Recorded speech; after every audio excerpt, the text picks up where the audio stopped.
모시고 불 위에 나무를 벌려놓고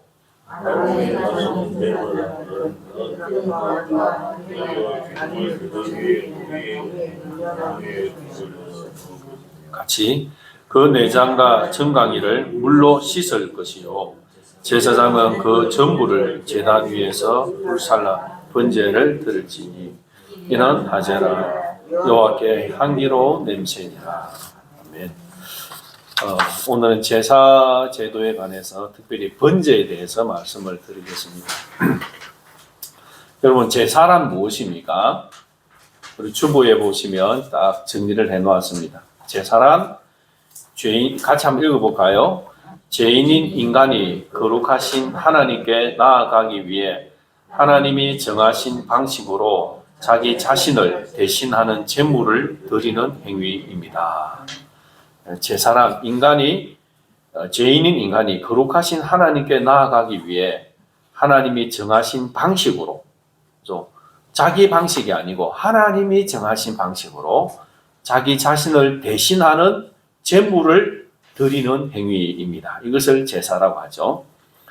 여러분, 성경에 나오는 최초로 제사를 드린 사람이 누구입니까? 네, 가인과 아벨이죠. 가인과 아벨은 그 제사를 하나님이 정하신 방식으로 드려야 된다고 하는 것을 누구에게 배웠을까요? 네, 아마 그 아버지 아담에게 배웠겠죠. 그럼 아담은 또 누구에게 배웠을까요?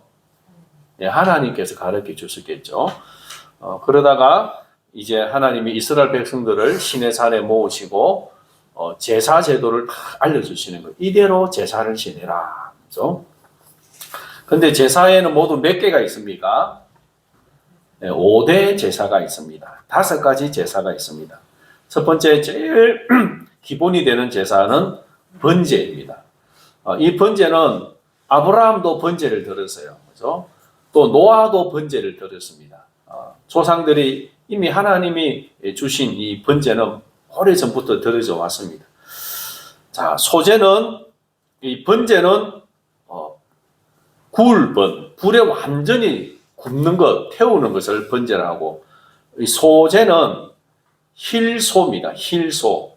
희다는 뜻이죠. 희다는 것은 이런 밀가루가 흰색이잖아요. 그죠? 곡식의 껍질을 다 벗겨서 완전히 가루를 해서 하얀 가루로 하나님 앞에 제물로 바치는 거죠. 그 다음에 화목제는 하나님과 인간이 화목하는 화목제고, 그 다음에 속죄제는 자신의 죄를 용서받기 위해 속죄제. 속건제는 하나님께 대해서, 사람에게 대해서 배상을 해줘야 되는 제사입니다. 제사를 지면서 배상을 해주는 거죠. 자, 그러면 번제에도 죄가 용서받는 속죄의 기능이 있는데, 속죄제와 번제의 죄가 용서받는 그 죄의 종류가 서로 다릅니다. 속죄제는 자기가 부지중에 모르고 지은 죄에 대해서 속죄제를 드리는 거예요. 그러면 번제는 어떤 죄가 용서받을까요? 예, 인간의 원죄에 대해서 용서받는 거예요. 인간이 근본적으로 죄성을 가지고 있잖아요. 그죠? 내가 딱히 무슨 죄를 지은 것이 없지만 내 안에 죄성이 있잖아요. 근데 내가 하나님 앞에 받아들여지기 위해서는 내 죄성이 있으면 이 부승하기 때문에 하나님이 받아들일 수 없는 거예요. 그래서 이 번제를 통해서 나의 원죄가 용서받고 내 존재 자체가 하나님 앞에 드려지는 거예요. 그것을 번제라고 합니다.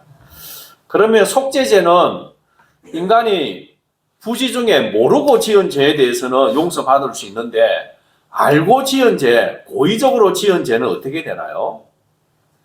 이 속죄제 드릴 수 있습니까? 네, 속죄제 못 드려요. 그러면은 내가 고의적으로 지은 죄는 어떻게 해야 됩니까? 배상. 예? 배상? 예. 배상의 문제가 아닙니다. 살인죄 이렇게 지으면 어떻게 되죠? 내가 누가 미워갖고 죽였다, 간음을 했다, 또 막 이 하나님 앞에 또 나쁜 짓을 했다. 그러면은 어떻게 되겠어요? 예, 제도에 의해서 벌을 받아 죽어야 되는 거예요. 벌을 받아서 형벌을 받아 죽어야 됩니다. 그런데 이제 이 속죄제는 제사를 지냄으로 공적으로 내가 하나님 앞에서도 그리고 그 사회 제도 자체에서도 내 죄가 용서받았다고 사회에 받아들여지는 거예요. 그런데 지금 우리 사회도 형사나 이런 죄를 지으면 법을 어기면 감옥 가야 되잖아요. 그죠? 그것처럼 그런 고의적으로 지은 죄에 대해서는 용서받을 길이 없습니다. 그런 제사가 없습니다. 그러면 어떻게 해야 용서받을 수 있을까요? 예. 자, 다윗을 보세요. 다윗이 바세바를 범하고 우리아를 전쟁터에 보내서 죽게 했잖아요. 살인죄를 지었잖아요. 간음죄와 살인죄를 지은 다윗이 뭐라고 했냐면 하나님은 내 번제와 이 내 제사를 기뻐하지 않으시고 내가 지은 이 자범죄에 대해서는 제사를 가지고 안 되고 하나님이 구하시는 제사는 뭐라고요? 상한 심령이래요. 상한 심령. 하나님 앞에 완전히 깨어져야 되는 거예요. 철저하게 내가 이 죄에 대해서 깨어져야 되는 거예요. 그리고 하나님이 용서해 줄지 않을지 죽일지 살릴지는 하나님이 판단하시는 거예요.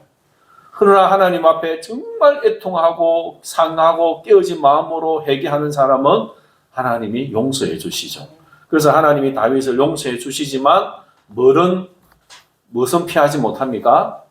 네, 벌은 피하지 못하는 거예요. 그래서 네 집에서 칼이 떠나지 아니할 것이죠. 그래서 다윗이 그 죄를 지은 이유, 고의적으로 죄를 지은 이후부터는 집안에 그리고 나라에 늘 환란이 많았습니다. 그 다윗은 내 죄의 대가라고 하는 걸 늘 깨닫고 하나님 앞에 늘 겸손했죠.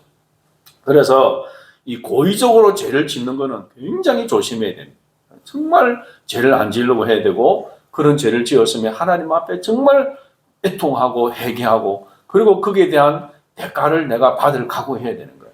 그러니까 이것 때문에 나를 지옥에 보내지 않지만 그만큼 고통을 당하게 한다는 것을 기억을 해야 됩니다.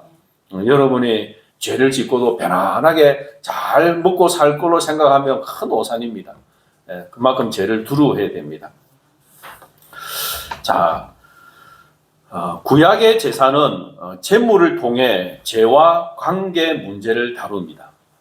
그러면 신약의 제사는 누가 드립니까?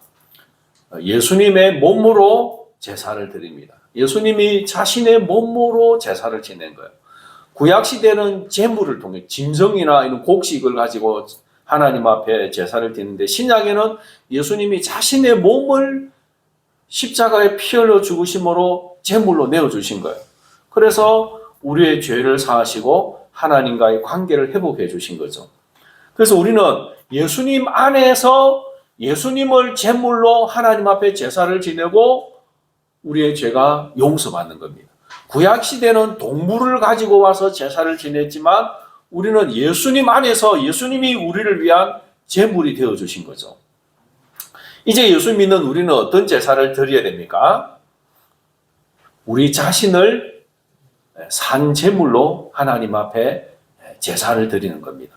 그래서 내 존재가 이제 하나님 앞에 늘 드려지는 존재로 하나님이 기뻐 받으시는 제물이 되도록 내 삶을 드리는 것이죠. 그래서 하나님이 영광을 얻으시고 하나님이 또 우리에게 참 만족과 기쁨을 주시는 그런 삶을 살아갈 수 있습니다. 그러면 해막에서 제사를 드리는데 어떻게 드리는가 여러분 주부를 보시면 나오는데 먼저 성경을 한번 보면 3절을 보면 3절에 그 예물이 소의 번제며 흠없는 숫것으로 해막 문에서 여호와 앞에 기쁘게 받으시도록 드릴지니라. 해막 문에서 그래서 해막 문. 자 여러분 여기 주부에 보시면 제가 그림을 하나 올려놨는데 기둥이 있고 흰 울타리가 흰 그 이제 천으로 울타리가 쳐져 있죠, 그죠? 그리고 문의 그 앞쪽에 보면 파란색 입구가 있습니다. 여기 또 저 뒤쪽에는 검은색하고 이렇게 덮여 있는 것이 해막이죠, 그죠? 해막은 성소와 지성소로 나누어져 있죠. 자, 짐승을 한 사람이 소를 한 마리 가지고 오잖아요. 요 울타리 이제 이 천을 거치고 안으로 들어가면 앞에 있는 불타고 있는 게 있죠, 그죠? 이것이 가운데에 있는 불타는 것이 연기가 나오는 것이 번제단입니다. 번제단. 그리고 자 이 번제단 앞에서 왼쪽으로 보면 사람이 이렇게 막 이렇게 뭔가 손을 얹고 있는 모습이 나오죠, 그죠? 여기서 안수를 하는 거예요, 안수를. 그리고는 저 오른쪽에 보면, 그래서 제단에서 오른쪽으로 보면 소하고 한 사람이 서 있고 또 한 사람은 양 같은 거 이렇게 잡고 있잖아요. 그죠? 여기서 죽이는 거예요. 이쪽이 동서남북으로 보면 문이 동쪽이고 동쪽에서 오른쪽이니까 북쪽이에요. 그래서 이 북쪽에서 항상 짐승을 제물을 잡습니다. 그래서 심판이 임하는 곳이 북쪽인 거예요. 그래서 하나님이 이걸 여기에서 성경을 보면 북쪽에서 아수르가 내려오고 바벨론이 내려오고 요한계시록에도 북쪽에서 유프라테스 강이 마르고 대적이 내려오는 하나님의 심판이 내려오는 걸 말하죠. 그래서 항상 북쪽에는 하나님의 심판이 임하는 장소입니다. 그리고 가운데 번제단에서 이제 그 뒤쪽에 보면 해막이 있죠. 그 해막 입구가 문인데 이 해막 문 앞에서 안수하고 죽이고 그 다음에 씻을 것은 거기는 물두멍이 물이 있거든. 그 물에서 씻고 그 다음에 번제단에서 불에 태우는 제사를 지내는 겁니다. 그래서 이 제사는 늘 드려집니다. 매일 드려지고 안식일에도 아침 저녁으로 늘 드려지고 제사 여기는 늘 하나님 앞에 짐승이 죽고 불태워지고 그래서 제사가 지내지는 것입니다. 자, 그러면 이 번제는 제사는 누가 드릴 수 있는가? 여러분 제사는 누가 드릴 수 있습니까? 예, 2절에 보니까 이스라엘 자손에게 말하여 이르라 너희 중에 누구든지라고 했죠. 누구든지. 자, 구약의 제사는 남자만 드리고 여자는 못 드렸을까요? 예, 여자도 드리고 그 다음에 어른만 드리고 애들은 못 드렸을까요? 예, 애도 드릴 수 있습니다. 누구든지라고 했으니까 다 드릴 수 있는 거예요. 그 다음에 그러면 외국인은 어떻게 했을까요? 외국인은 민수기 15장 14절 한번 읽어봅시다. 너희 중에 거류하는 타국인이나 너희 중에 대대로 있는 자나 누구든지 여호와께 향기로운 하제를 드릴 때에는 너희가 하는 대로 그도 그리할 것이요. 그 타국인 또 외국에서 우리도 제사 지내려고 오는 사람이 있잖아요. 근데 또 외국인이 우리나라에 거하고 있는 사람 이런 사람도 제사 지내려면 너희가 하는 대로 그대로 해라. 똑같이 해라. 그래서 이 이방인들도요, 이 성막에는 못 들어가지만 요 번제단 요 앞에까지는 다 들어가요. 여기 가서 제사를 지내는 거예요. 나중에 성전이 건축되잖아요. 그죠? 그 성전이 건축될 때는 이방인이 올 수 있는 이방인의 뜰, 여인들이 들어올 수 있는 여인의 뜰, 이렇게 구분되어졌지만, 본래 하나님이 주신 이 성막에는 그 구분이 없어요. 누구든지 여기 들어와서 제사를 지낼 수 있었다는 거죠. 그래서 번제는 모든 사람에게 열린 예배입니다. 나중에 보면 속죄제나 속건제 이런 죄를 속하는 죄에 대해서는 이방인에게는 허용이 안 돼요. 번제, 하목제, 소제 이 세 가지 제사에 관해서는 이방인도 누구든지 와서 하나님 앞에 제사를 지낼 수 있었다 하는 거죠. 그래서 이 번제는 하나님이 이 지구에 가는 모든 사람들이 하나님 앞에 와서 제사를 지내야 된다는 것입니다. 그래서 오늘 우리들도 하나님 앞에 제사를 지내는 거예요. 그렇죠? 방식만 다를 뿐인 거죠. 하나님 앞에 제사를 지내는 거죠. 자, 번제물의 제물에 대해서 봅시다. 제물 3절에 보면 흠 없는 수꽃, 소의 번제이면 흠 없는 수꽃. 그 다음에 10절에 보면 만일 그 예물이 가축의 때에 양이나 염소의 번제이면 흠 없는 수꽃. 양이나 염소는 흠 없는 수꽃. 그 다음에 14절 보면 뭐가 나옵니까? 비둘기. 비둘기면 이제 새의 번제면 산비둘기나 집비둘기 새끼로 예물로 드리라. 여러분 산비둘기랑 집비둘기 차이점이 뭔지 아세요? 산에 있는 산들. 예, 산에 있는 건 산비둘기고 집에 있는 게 집비둘기입니다. 그래. 우리 집에도 비둘기 있잖아요. 그래서 이 비둘기 제가 풀어줘도 두 날라갔다가 집에 들어와요.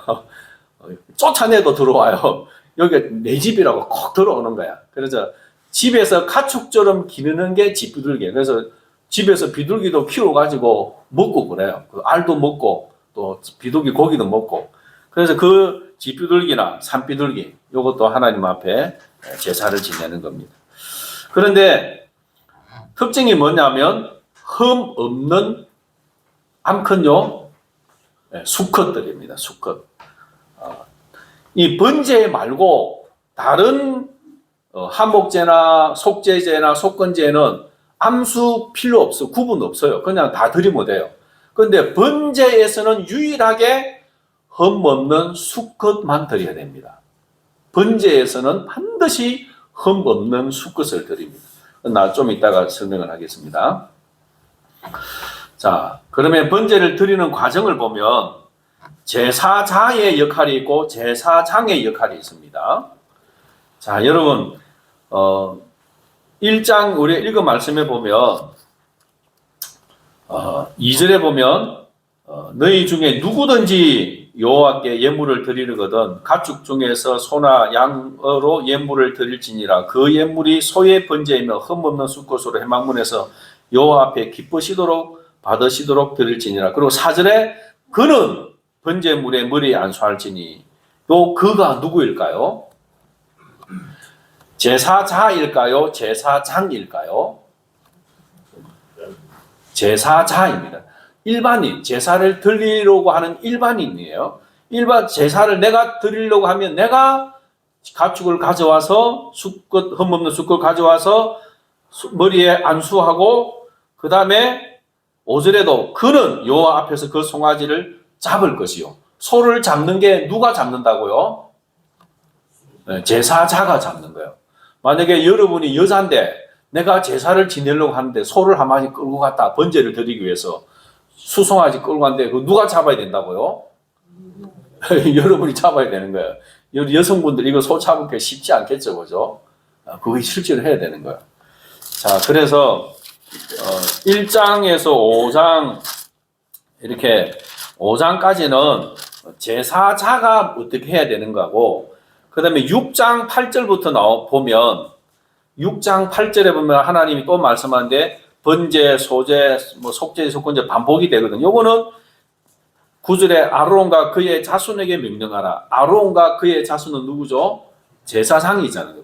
제사장이 어떻게 해야 되는가에 관한 게 6장 8절부터 나오는 거예요.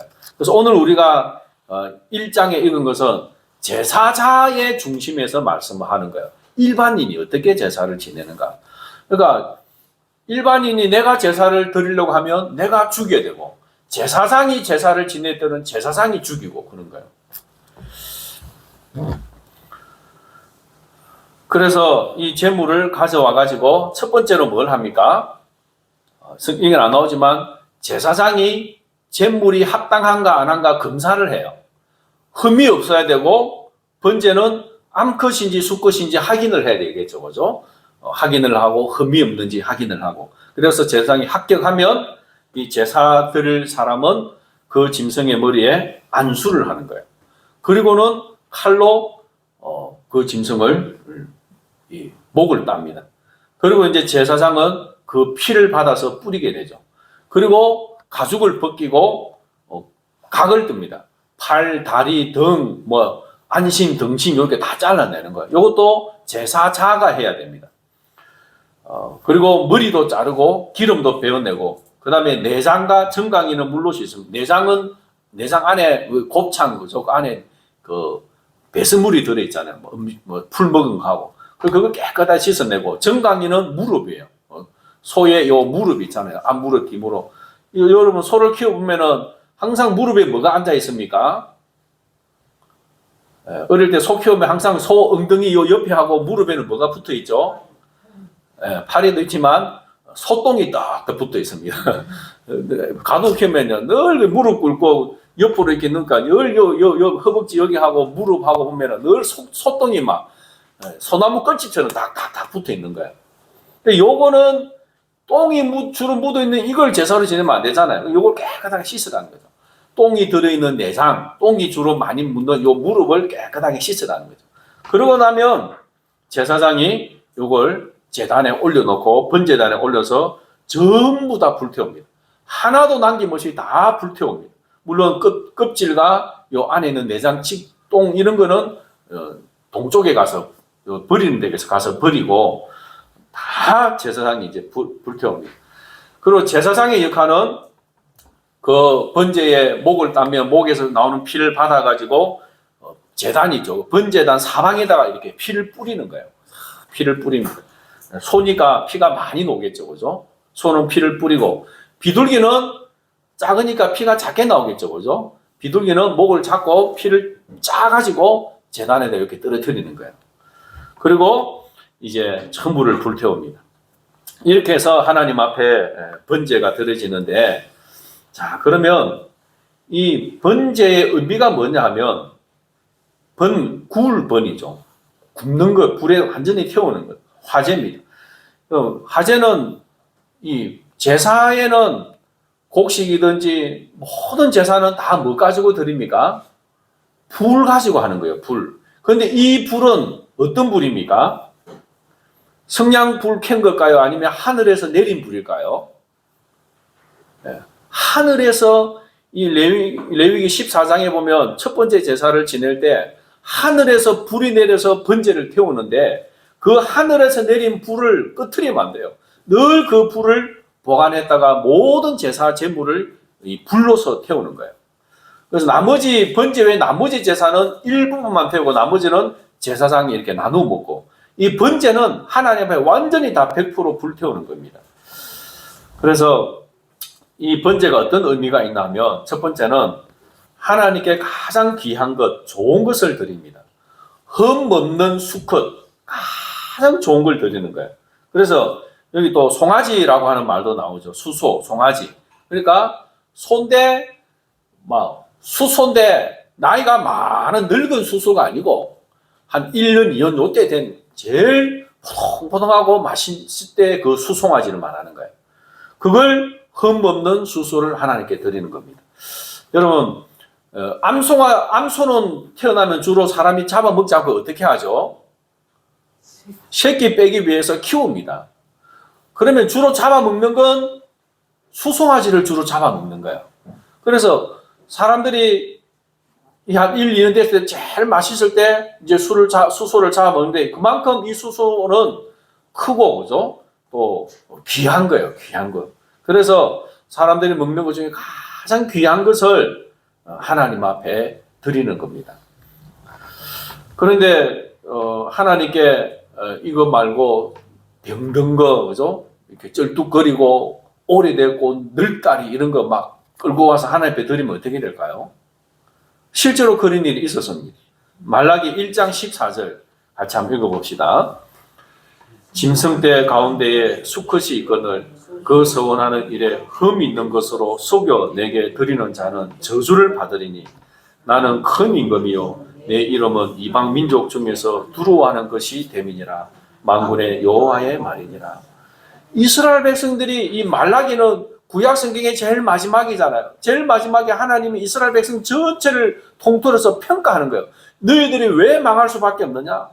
제사를 잘못 드렸다는 거예요. 수송아지 흠 없는 거 좋은 거 하나님 앞에 드려야 되는데 병든 거, 늙은 거, 장애 있는 거 이런 거 가져와서 하나님 앞에 드리니까 하나님을 멸시했다는 거죠. 멸시했다. 그래서 하나님께는 가장 좋은 것을 드려야 된다는 거죠.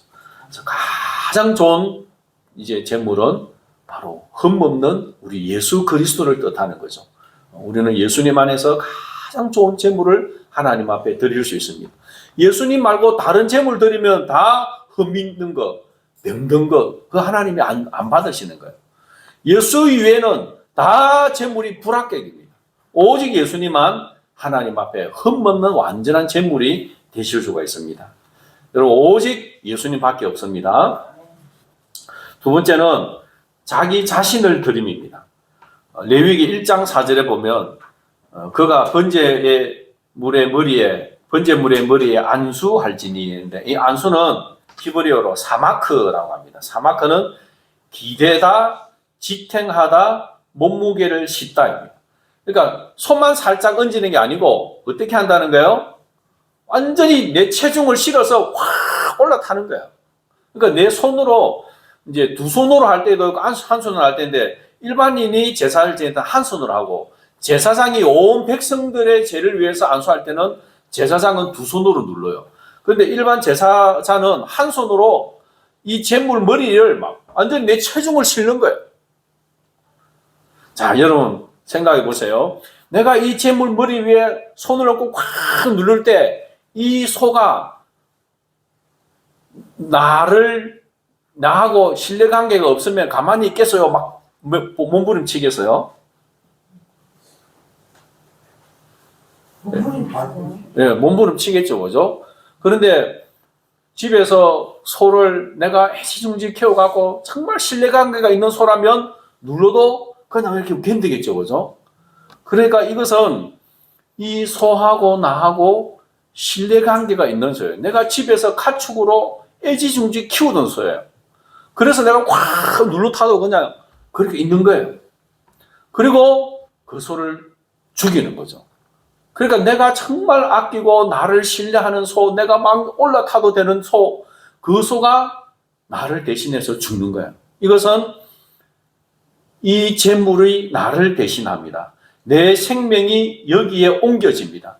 이 소와 내가 동일합니다.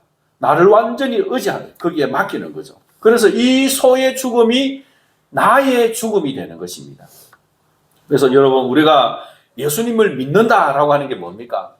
우리의 모든 것을 예수님에게 옮기는 겁니다. 우리의 모든 체중을 실어서 예수님에게 확 누르는 거야. 그래서 나와 예수님이 하나가 되는 거예요. 연합이 되는 거예요. 그래서 예수님의 죽음이 나의 죽음이 되는 겁니다.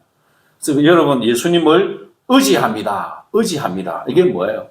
내 모든 체중을 다 실어서 예수님에게 다 누르는 거예요. 그래서 예수님이 무거운 짐, 나의 모든 무거운 짐을 지고 가시는 거죠.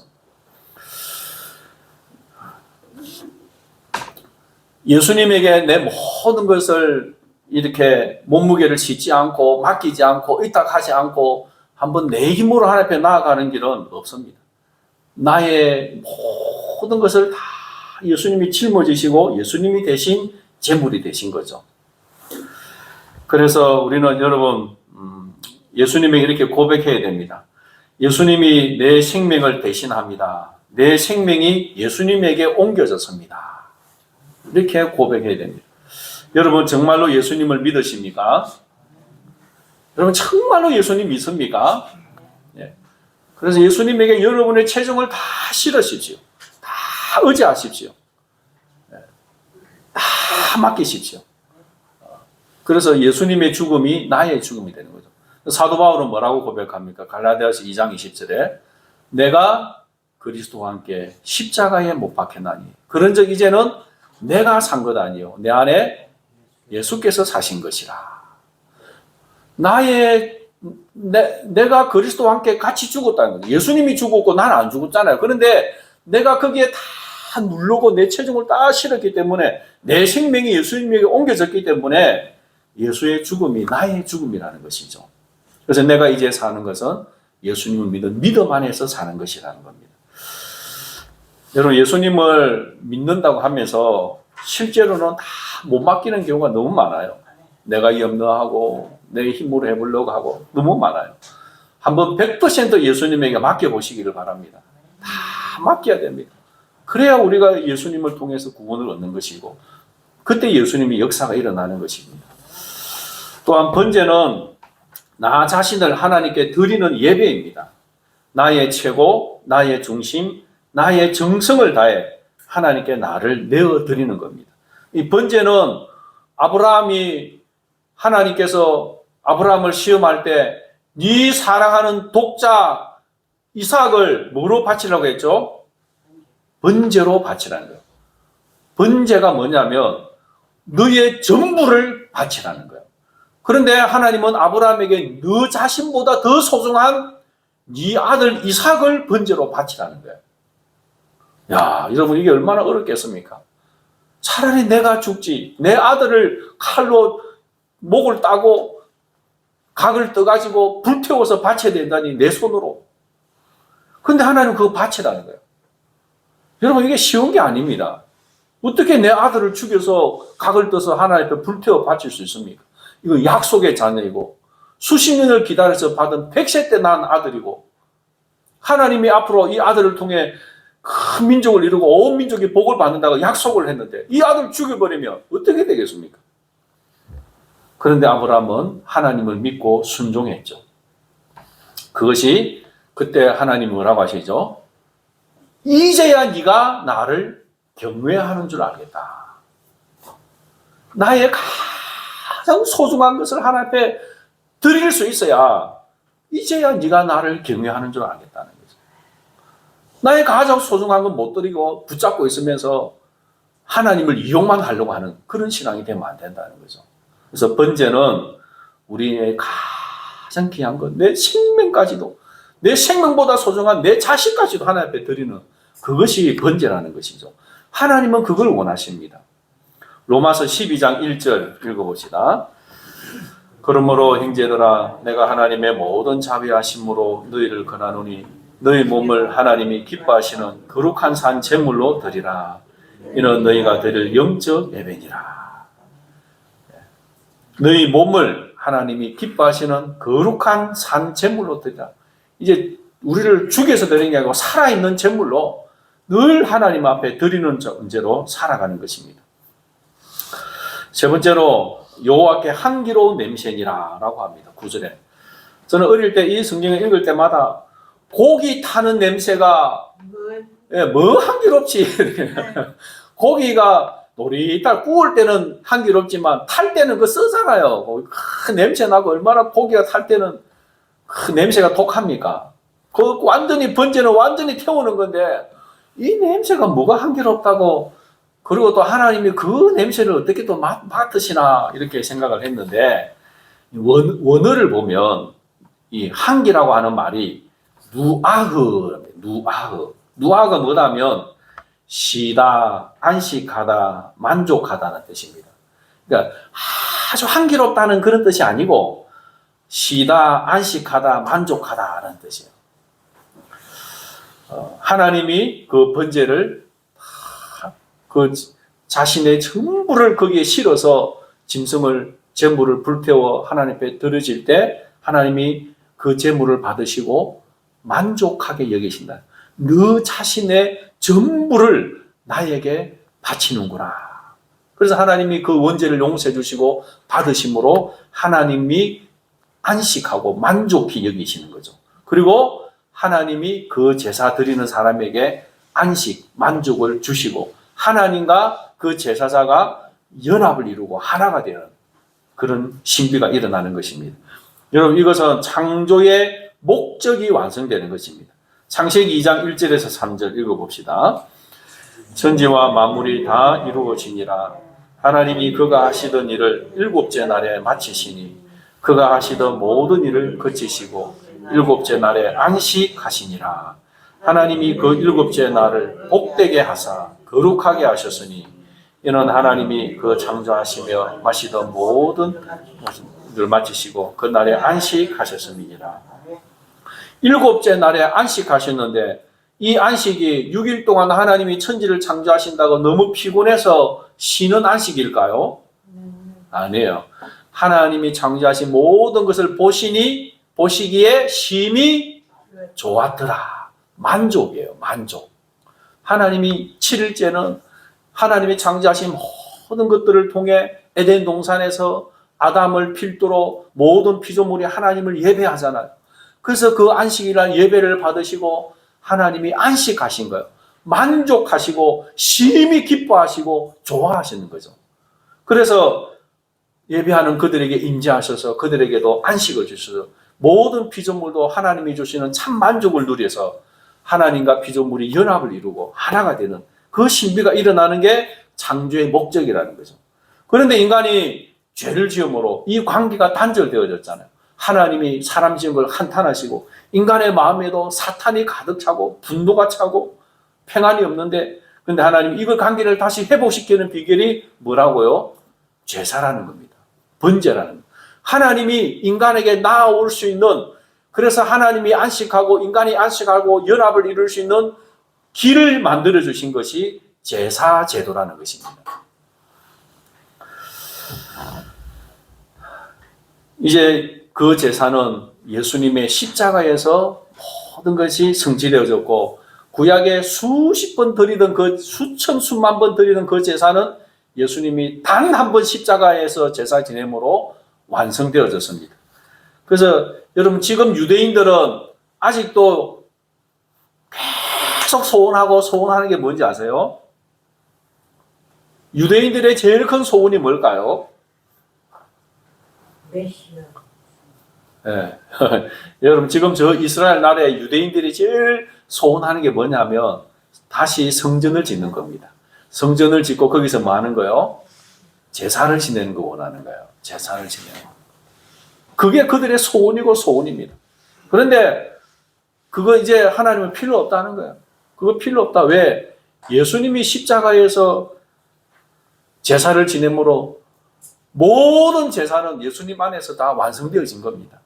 그래서 우리는 예수 그리스도 안에 있을 때 예수님을 완전히 의지하고 믿을 때 예수님 안에서 우리는 번제를 드리고 소제를 드리고 한목제를 드리고 속건제와 속죄제를 다 드리는 겁니다. 우리 결론 같이 한번 읽어봅시다. 예수님이 십자가에서 죽으심으로 우리를 위한 번제물이 되셨습니다. 우리의 죄를 사하시고 관계를 회복해 주셨습니다. 그래서 하나님을 아버지라고 부를 수 있게 됩니다. 마음을 다하고 목숨을 다하고 뜻을 다하여 하나님을 사랑함으로 하나님이 기쁘게 받으시는 번제의 제물이 되는 성도님들 되시기를 바랍니다. 찬송가 407장